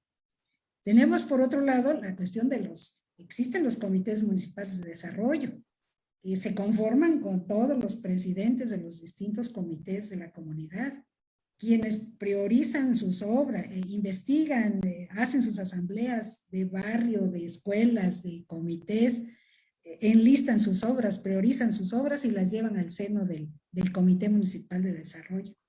Tenemos a los comités de obra, ¿no? Que los tenemos que hacer efectivos, porque retomando un poquito mi persona, les decía yo, ustedes, comité de obras, son mis ojos en cada obra. Yo no puedo estar las 24 horas, las 12 horas, las 8 horas en la obra, pero ustedes sí pueden tener una participación activa. Vean que si la presidenta municipal llegó con su camioneta, el vehículo oficial, y se subió un bulto de cal, o un bulto de cemento, o una carretilla, o un tango de un bote de arena, denúncienla, porque eso no lo debe hacer, aunque sea la presidenta municipal, ¿verdad? No porque tengo mi autoridad, llego y me llevo lo que yo quiera, no, señor, tengo que ser el ejemplo de respeto. Entonces tenemos todo eso, ¿sí? El Comité Municipal de Desarrollo, los comités de obras, los mismos ciudadanos que pueden sancionar a estos comités, y la Asamblea General. Las asambleas generales tienen una importancia sumamente importante, ¿sí? Desde que te desmenuzan y te aplauden tus informes, hasta que te desmenuzan, te castigan, o incluso, y ya se dio en mi municipio en el 2015, que hubo destitución de autoridades por mal ejercicio, por desviación de las cuentas, por corrupción, una corrupción total, y se les tuvo que destituir, ¿verdad? A todo el ayuntamiento, no solamente a una u otra persona. De ese grado es la importancia de la asamblea comunitaria, ¿no? Entonces hay que darle ese valor, hay que darle también dentro de estos aspectos que quisiera yo a veces que a lo mejor ni deberían llegar a la legislación, porque llega y es fenómeno de que tienes opción para no hacerlo, ¿no? Entonces, ese es un aspecto importantísimo, la importancia de las asambleas. Por el otro lado, yo quisiera retomar, ya no retomar las palabras, todas estas sugerencias, esta transmisión de conclusiones que prácticamente ha hecho el doctor Leonel en cuanto a las aportaciones que debe tomar en cuenta, ¿verdad? Los organismos jurídicos para efecto de nuestras comunidades. Y digo que a veces no quisiera, porque es una garantía que siga siendo propio, ¿sí? De los 417 municipios que yo mencionaba, estarían no sé cuántos miles entre agencias municipales y agencias de policía que también tienen sus propios sistemas normativos. No podríamos unificar a tal grado que pudiera abarcar a todos. ¿Por qué? Porque Oaxaca somos sinceramente, es un mosaico, es un sinnúmero, ¿verdad? En este sentido de cómo llevamos la vida de nuestros pueblos. Otro aspecto muy importante es la misma comunidad, independientemente de estos organismos. O sea, por ejemplo, y me pongo de ejemplo, y es malo ponerme de ejemplo, pero me pongo. Tiene 10 años que yo dejé de ser presidenta. Y aquí estoy, sigo viviendo, ahorita estoy recibiendo esta transmisión, estamos en esta transmisión desde la casa de ustedes, que está aquí en el centro de la población. Yo sigo viviendo acá. Sigo saliendo a comprar, voy al mercado, voy a la tienda a traer el pan, me saludan, los saludo y sigo siendo un habitante más de mi comunidad, ¿sí? No soy la ladrona, ¿sí? No soy la que se hizo de su carro actual porque se robó el dinero o porque la casa que tiene en el centro de la población la sacó cuando era presidenta municipal, no, porque yo sigo siendo Rafaela a la Rafaela que conocieron antes de ser presidenta, siendo presidenta y ahora que soy después de ser presidenta. Y mis obras, las obras que hicimos durante la administración, que yo no las hice sola, las hice con un equipo de trabajo, también de gente al servicio de la población, porque aquí no son cargos a los que uno aspira, así como andan ahorita haciendo hasta promoción, no, aquí te los ganas a base del trabajo comunitario, a base de que tengas ese sentido de pertenencia que mencionaba el doctor, ¿sí? Mientras más pertenezcas a tu comunidad, aquí estás. Entonces, cuando tú sigues, cuando tú llegas a tener esa oportunidad de servirle a tu pueblo, lo quieres hacer lo mejor posible.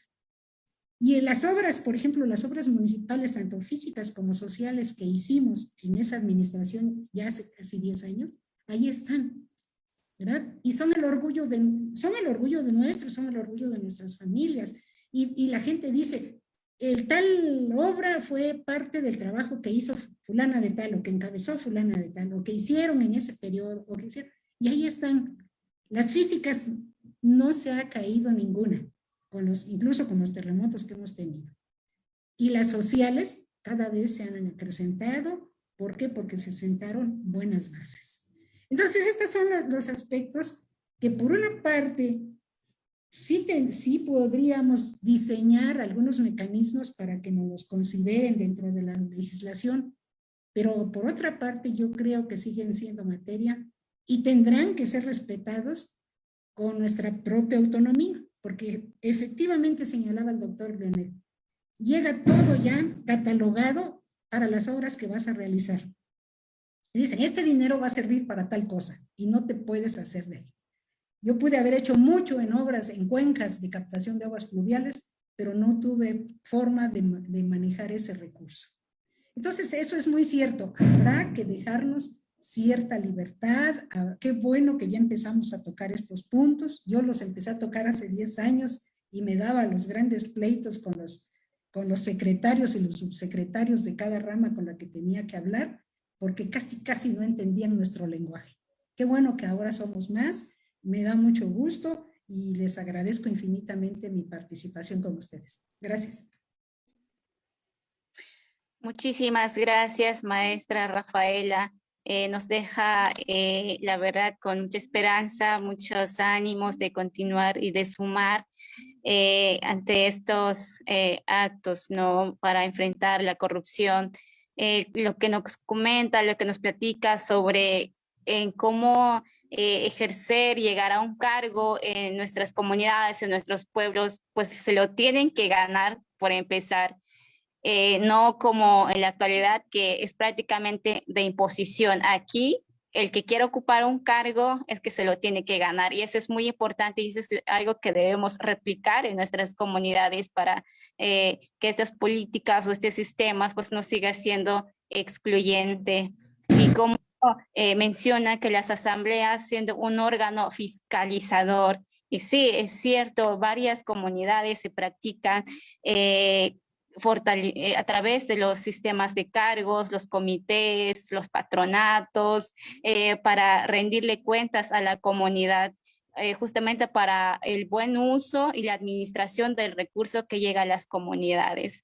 Y pues muy importante que esto se reconozca y pues que civilice ante todo, y para que las políticas, las leyes pues se construyan justamente con pertinencia cultural, con la inclusión y el ejercicio pleno del derecho de los pueblos indígenas, que es a la autonomía y la libre determinación. Muchas gracias. Entonces, damosle la palabra ahora al Tata José Manuel, que ya vamos cerrando con esta pregunta: si considera usted que las buenas prácticas de los sistemas normativos propios de las comunidades indígenas deben ser retomados en la legislación y la política anticorrupción, y por qué. Adelante, maestro José Manuel. Gracias. Pues vamos a continuar la plática. Con respecto a la pregunta, muy puntualmente tendría dos respuestas: sí y a la vez no, porque cuando de alguna manera nuestras prácticas se generalicen o se estandaricen, entonces dejarían de ser comunitarias muchas. Yo comparto con lo que acaba de decir la maestra Rafaela, que somos un mosaico de culturas y tenemos nuestras prácticas sociales diversas, que sería y es, no sería, sino es muy difícil concentrarla en una sola, ¿verdad? Entonces, pero también comparto la idea, totalmente de acuerdo con lo que dice Norma Don Juan, la maestra Norma Don Juan. Las prácticas de organización social y política en las comunidades indígenas han perdurado a pesar de todos los años que hemos estado en dominación y a pesar de la imposición que se nos ha dado como legislación jurídica en México. Las prácticas sociales de las comunidades indígenas están allí a la vista y sirven, tan sirven que hasta ahorita estamos hablando lo que acaba de decir la maestra Rafaela. Puntualmente hace rato dijo que ellos tenían que dejar en empeño algo para poder combatir o para poder como que remunerar un poquitito de lo que se habían robado, bueno, o agarrado o sustraído, como se le quiera llamar. Pero también ella misma dice, es que el sistema da oportunidad para la corrupción, y es cierto, eso está vigente en todos los municipios. Eso no lo podemos tapar con el dedo, porque la corrupción desde los niveles de gobierno municipal, estatal y nacional son descarados. Por eso es que de alguna manera los políticos hacen tanta campaña, andan moviendo tantos tapetes para que puedan llegar en el poder en donde ellos desean llegar, a diferencia de las comunidades indígenas, a diferencia de hacerle caso a la Asamblea General, porque una autoridad indígena no hace campaña, simplemente se va a la reunión general y de la reunión general sale con el cargo que la comunidad le dio, que es muy diferente a decir yo quiero ser, a decir a mí me nombró la comunidad, que son cargos de respeto y que de alguna manera es en sus manos que está dejando el destino de la comunidad. Entonces son dos maneras diferentes. Cuando nosotros manejamos el recurso propio, nosotros nos adherimos a lo que es la Asamblea General, y la Asamblea General te da el cargo, y ese cargo no tiene por qué ser con un sueldo que tú desorbitante, desde luego que no. No va a haber ni sueldo para las autoridades aquí en nuestra localidad. Aquí va a haber una compensación con la cual tu familia pueda vivir durante este tiempo que tú estés en el cargo. Es una compensación, y cuando se habla de una compensación no hay entrada de esa ambición de decir yo quiero ser la autoridad, porque yo allí me voy a poner el sueldo que yo quiera y yo voy a poder hacer mi cosecha. No. Los cargos son de orden comunal, y cuando la comunidad determina, tú también tienes que gobernar como el pueblo te está diciendo, en un sentido de decir yo obedezco a la Asamblea General y estoy mandando como lo ordena la Asamblea General. Cuando el sueldo no es decoroso también para mí, yo digo, yo estoy sirviendo a la comunidad porque me está diciendo que yo tengo que continuar con ese cargo. Y a diferencia de decir, yo me estoy sirviendo del cargo que yo estoy teniendo. Entonces las comunidades tienen mucho de riqueza para poder sacar adelante esos detalles de corrupción que yo, como lo repito, tenemos 16 años en esta práctica y dentro de los 16 años, nosotros aquí no hemos visto absolutamente ninguna cuestión de corrupción, como en ese sentido de decir, ya se hizo un puente y el puente está inflado 3 veces mayor del costo que tiene, porque eso es lo que se hace en los municipios. Y eso el Estado lo acepta. Tan lo acepta porque sí quiere que ese informe inflado, desorbitante, pues sí pasa en la Fiscalía del Estado. ¿Cómo es posible que eso pueda ocurrir cuando estamos viendo que el puente, en lugar de hacer un puente, puedo hacer 3? ¿Verdad? No se queda el dinero atorado entre funcionarios o entre contratistas o entre quien meta mano, sino es una práctica comunitaria cuando de alguna manera te entregan el recurso. Estoy de acuerdo también con lo que dice el doctor Víctor. Es necesario un Estado con pertinencia cultural. Eso salvaría estas cuestiones tan descaradas que de alguna manera se ven en nuestro México. Repito, nosotros aquí con este tipo de manejo llevamos, no porque no tuviéramos nosotros como pueblo indígena purépecha cómo castigar. Nosotros tenemos no escritos aquí a nuestra mente, en nuestra mesa, los discutimos. Cuando alguien llegase a robar algún dinero, tiene que responder ante la Asamblea General. Y es allí en donde tiene que decir qué se va a hacer con esa persona, porque él lo tiene que reconocer entre la Asamblea General. Si amerita también el castigo lo que por la vía occidental decimos cárcel, nosotros en purépecha decimos cataperacua. Y cataperacua quiere decir exponerlo al público. Nosotros, las comunidades indígenas, hasta 10 años atrás, todavía en la plaza de la localidad indígena, estaba allí este cuarto en donde prácticamente el que estaba encerrado es expuesto públicamente. Allí tú pasas y ves por qué está detenido esa persona y lo señalas y dices, él lo detuvieron porque tomó esto o porque hizo esto. Y cataperacua es eso, exponerlo en un lugar, un cuarto en donde todos te puedan mirar y en donde todos te puedan juzgar. Son sistemas que de alguna manera no van a ser bien vistas en el Estado, porque si esa persona se queja, pues desde luego que a la comunidad indígena lo van a cuestionar, porque la legislación en el Estado no está avalando ese tipo de prácticas. Sin embargo, a nosotros, a las comunidades indígenas, nos ha funcionado. Por eso no existe ese descarado desvío de dinero.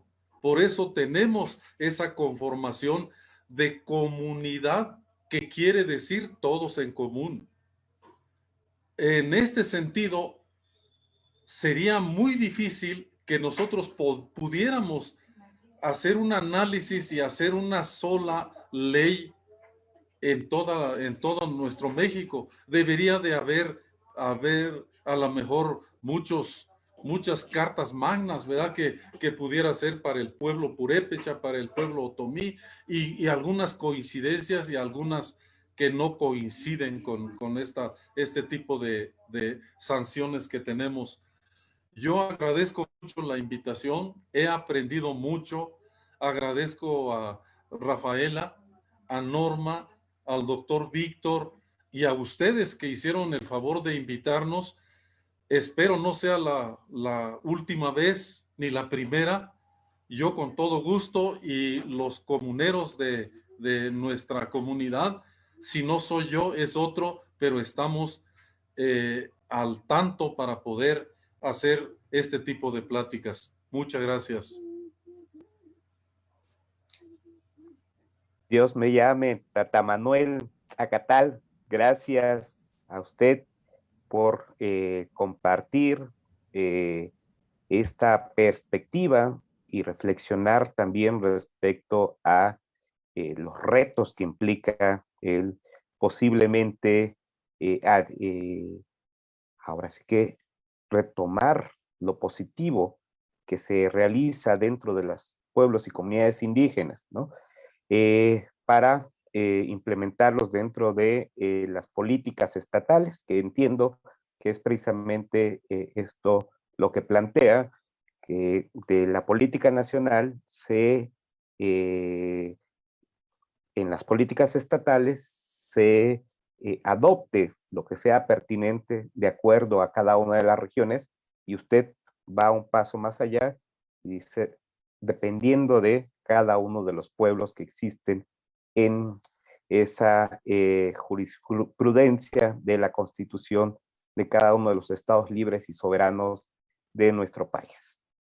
Pues ha sido un placer escucharlas y escucharlos. Tenemos poco tiempo, el tema es muy amplio y sobre todo teniendo a gente que ha ejercido en la práctica los sistemas normativos para prevenir actos de corrupción y que ven diferentes caminos, pero todos esos caminos suman para tener una política anticorrupción más fuerte y además inclusiva, que permita dialogar entre las diferentes partes de la sociedad. Bien, pues tenemos diferentes comentarios vertidos en el Facebook Live. Nos dicen, tenemos algunos otros académicos. Marlene le comenta a Judith Domínguez un poco de lo que comentábamos sobre el sistema normativo. Otra compañera, Marcolina, hace mención a que es muy interesante porque estaban más sanas nuestras familias. Robar es muy penadísimo hoy en día. Ya no tienen miedo, a pesar de eso, de nada, y aunque públicamente se les digan, ya ni vergüenza tienen, ¿no? Pati Torres, excelentes aportes. También Tomasa Sandoval nos comenta que saludos a la maestra Norma Don Juan, excelente temática, y señala que ojalá muchas autoridades indígenas estén escuchando, ¿no? Abrazos. Pati Torres, tampoco se trata de esencializar o decir que las ocurrencias son por usos y costumbres o parte del sistema normativo de las comunidades, sino con honorabilidad, respeto e interés colectivo, ¿no? No caprichos individuales. Y hay un comentario en purépecha para Tata Manuel. Bien, pues el tiempo nos ha comido. Yo agradezco muchísimo que estén acompañándonos el día de hoy. Nos hemos extendido más de 40 minutos adicional a lo que se había proyectado, pero sin duda ha sido muy ilustrativo para quienes puedan ver este video en el futuro, para los que nos acompañaron en vivo y, por supuesto, para nosotras y nosotros. Lucy, ¿quieres compartirnos algo de información previo al cierre y últimos agradecimientos a nuestros hermanas y hermanos? Si alguien quisiera hacer el uso de la palabra para una última participación de cierre, a favor de manifestarlo. Mientras, Lucy, compártenos la información. Muchas gracias. La verdad fue una tarde muy, muy nutritiva en escuchar a cada uno de los panelistas desde sus experiencias, desde las prácticas, desde sus comunidades, cómo han realizado cómo han ejercido estos sistemas de cargo justamente para evitar y sancionar actos de corrupción. También les agradezco a los que estuvieron esta tarde con nosotros, tanto los que estuvieron tanto en Facebook. Les les comparto que para el próximo lunes, 31 de mayo, tendremos otra cuarta sesión con el título de Pluralismo Jurídico en la Política Anticorrupción, Obligación del Estado Mexicano. Igual nos acompañan grandes panelistas expertos en el tema que nos compartirán también desde sus experiencias cómo se puede implementar estas políticas. Con todo lo que nos aportaron aquí los panelistas, cómo estos sistemas normativos en realidad es efectivo para la prevención y sanción de los actos de corrupción, la importancia de respetar y de promover los derechos de los pueblos indígenas para el ejercicio y libre determinación y la autonomía que justamente está vinculado con estos de la prevención de la corrupción. Y tanto en nuestras comunidades, pues también hay que fortalecer nuestra estructura de gobierno con la plena participación de mujeres y tanto los jóvenes. Y también de garantizar pues la jurisdicción indígena, tanto las políticas y las leyes pues sean con pertinencia cultural. Les agradezco y estoy la verdad, muy contenta en haberlos escuchado. Fue muy revitalizador, muy nutritivo todas sus aportaciones. Gracias. Muchas gracias, Lucy. Como bien lo acaba de mencionar Lucy, viene un siguiente evento sobre el pluralismo jurídico y posterior a eso vendrá un encuentro nacional para escuchar y compartir experiencias desde comunidades indígenas, donde ya se estarán invitando a académicos no indígenas, porque los que son indígenas están participando desde los primeros paneles. La idea es justamente buscar que estas actividades se conviertan en un puente para que el resto de la sociedad civil conozca y reconozca, ¿no? Las formas en que se llevan a cabo las decisiones, se toman las decisiones dentro de las comunidades en el marco de los sistemas normativos para prevenir y combatir los actos de corrupción, ¿no?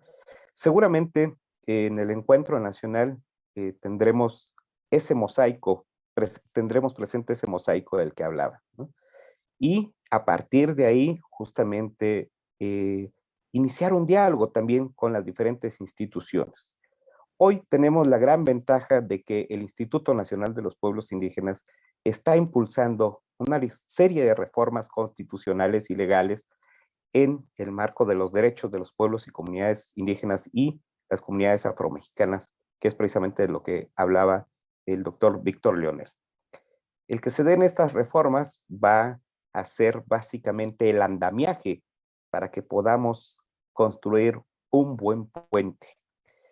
Pero tenemos que trabajar también de nuestro lado, del lado de las comunidades indígenas, para iniciar la construcción de este diálogo propositivo, donde si bien es cierto que no todo se puede implementar en el sistema normativo mexicano, hay cosas que no solo sí se pueden, sino que también se deben implementar y el grueso de la sociedad seguramente estará gustosa de que se pudieran implementar estas acciones.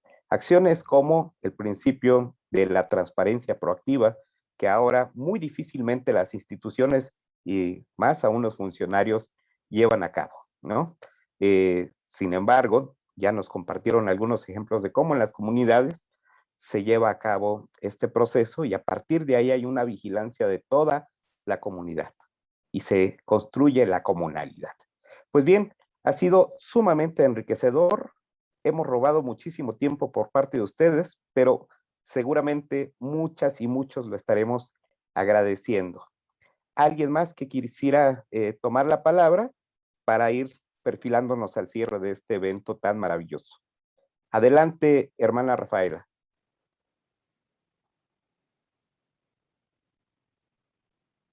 Gracias. Es que es posible que salga antes de terminar, porque hay una tradición aquí en la comunidad que está por pasar aquí por el frente de la casa de ustedes y posiblemente tenga yo que salir antes. Solamente ya para cerrar, yo tocaba al principio que nuestras comunidades preferimos seguirnos llamando sistema de usos y costumbres, porque como sistema es es una manera total de vivir, o sea, abarca todo lo que es nuestra manera de vivir. Y en lo personal siempre he dicho que sistema normativo interno únicamente está enfocado al aspecto electoral, así lo dije desde el principio.